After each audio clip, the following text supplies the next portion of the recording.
नमस्कार दोस्तों।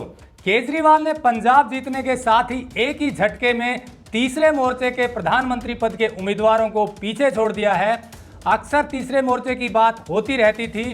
कांग्रेस और बीजेपी के अलावा एक ऐसा मोर्चा हो जो इनको टक्कर दे और सरकार बना पाए। पीछे भी कोशिशें हुई, लेकिन ये कोशिशें हर समय इसलिए धराशायी हो जाती थी क्योंकि प्रधानमंत्री पद के लिए सबकी राय एक मत नहीं हो पाती थी।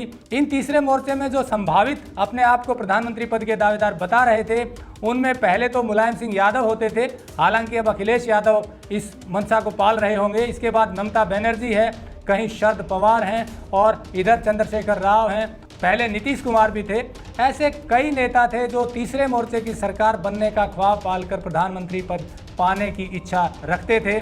लेकिन पंजाब जीतने के साथ ही केजरीवाल ने इन सबको पीछे छोड़ दिया है। अब केजरीवाल की पार्टी ऐसी तीसरी पार्टी बन गई है जिसकी 2 राज्यों में सरकारें हैं, बीजेपी और कांग्रेस के अलावा। मतलब सीधा सीधा है कि अब केजरीवाल इन सब से आगे निकल गए हैं। लेकिन केजरीवाल को प्रधानमंत्री पद का दावेदार बताने से पहले हमें यह समझना होगा कि केजरीवाल की पार्टी ने पंजाब पर फतह कैसे पाई, कैसे झाड़ू ने सबको साफ कर दिया। जब इसका विश्लेषण करते हैं तो आप पाएंगे कि 2017 से पहले जब अकालियों की सरकार थी तो लोग उस सरकार से इतने परेशान हो गए थे कि उस वक्त भी आम आदमी पार्टी को 20 सीटें मिली और कांग्रेस को भी लैंडस्लाइड विक्ट्री मिली थी, 77 सीटें मिली थी, इस उम्मीद में कि अब कुछ अच्छा शासन आएगा।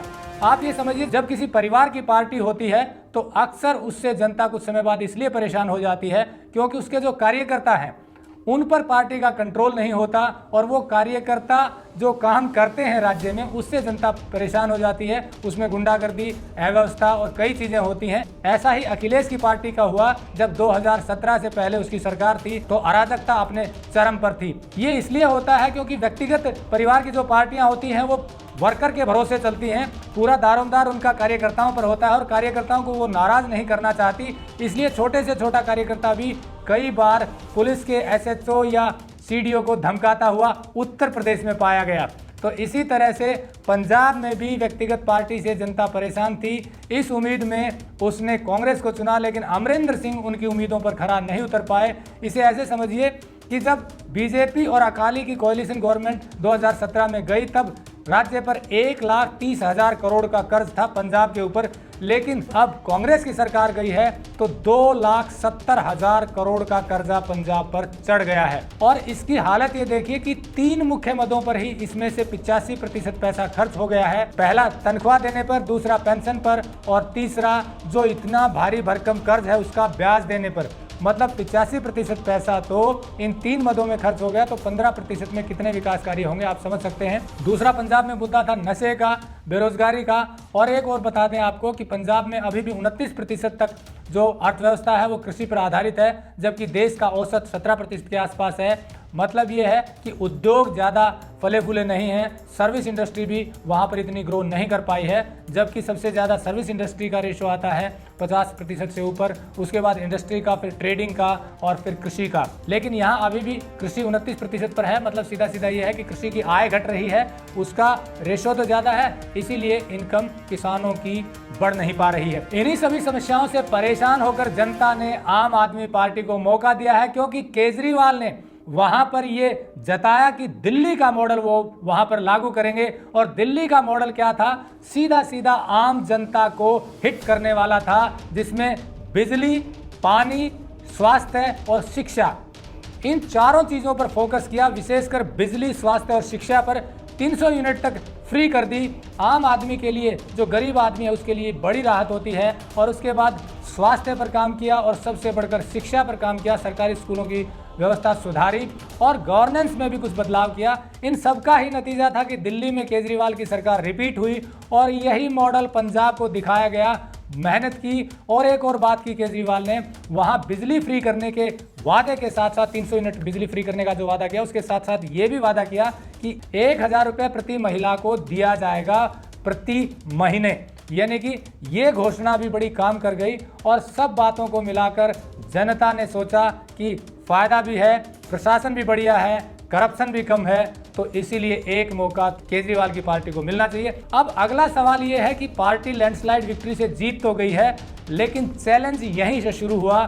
जैसा हमने बताया कि पंजाब का खजाना लगभग खाली है, 2,70,000 करोड़ का कर्जा है पंजाब के ऊपर, और ऐसे में विकास योजनाओं की पूर्ति और ये जो 2 घोषणाएं हैं जिनमें कि 1,000 रुपये प्रति महीना महिलाओं को देने का और बिजली 300 यूनिट तक फ्री करने का, इसमें 20,000 करोड़ से ज़्यादा का खर्चा आएगा सालाना, तो खर्च और बढ़ेगा। जो योजनाएं हैं उन पर लागू करने के लिए पैसा और चाहिएगा। ऐसे में देखना यह है कि केजरीवाल ने जो पंजाब की जनता से वादे किए हैं वो कितना पूरा कर पाएंगे, और यदि इन्होंने पूरा कर दिया, पंजाब में दिल्ली का मॉडल रिप्लेस कर दिया, जो वादे किए हैं उनकी पूर्ति कर दी और 2,70,000 करोड़ के जो कर्ज है उससे नीचे ले आए, तो वास्तव में ये एक बहुत बड़ी उपलब्धि होगी। और आपको बता दें कि ये संभावना सिर्फ केजरीवाल में ही है कि इस स्थिति को वो सुधार पाए। कारण ये है कि वो एक तो पढ़े लिखे हैं, IIT पास आउट हैं, दूसरे IRS रहे हैं, उन्हें समझ है, अर्थतंत्र की समझ भी है। बस शर्त यह है कि उनकी अच्छा करने की मंशा होनी चाहिए। राजनीति की बात करें तो राजनीति भी वो उसी स्तर की करते हैं जो दूसरी पार्टियां करती हैं, ये आपने देखा भी होगा, किसी भी स्तर तक जा सकते हैं। लेकिन इतने समझदार पॉलिटिशियन भी हैं कि जनता को भी खुश रखते हैं, जैसा उन्होंने दिल्ली में किया।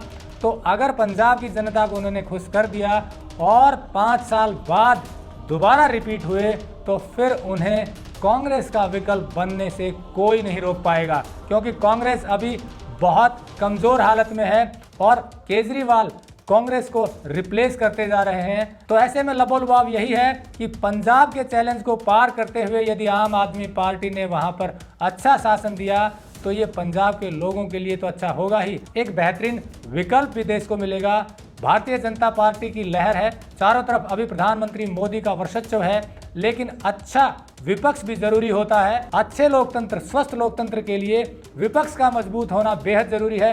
कांग्रेस ये भूमिका नहीं निभा पा रही है, परिवारवाद के कारण कहिए, अपने दम्भ के कारण कहिए, या कुछ और मजबूरियां कहिए। अब कांग्रेस का विकल्प अगर पंजाब में अच्छा शासन दिया केजरीवाल ने तो बन सकते हैं, और 2 पार्टियां अगर मजबूत होंगी तो देश के लिए ये फायदे की बात है। भले ही आप केजरीवाल के समर्थक हों या विरोधी हों, लेकिन अच्छे लोकतंत्र में मजबूत विपक्ष होना जरूरी है। बीजेपी अच्छा कर रही है, इसीलिए शायद जनता बीजेपी को सपोर्ट भी कर रही है, लेकिन ऐसे में विपक्ष भी मजबूत हो तो और अच्छा करने के लिए प्रेरित किया जा सकता है। देखना यह है कि अब देश की राजनीति कौन सी करवट लेती है। नमस्कार, जय हिंद।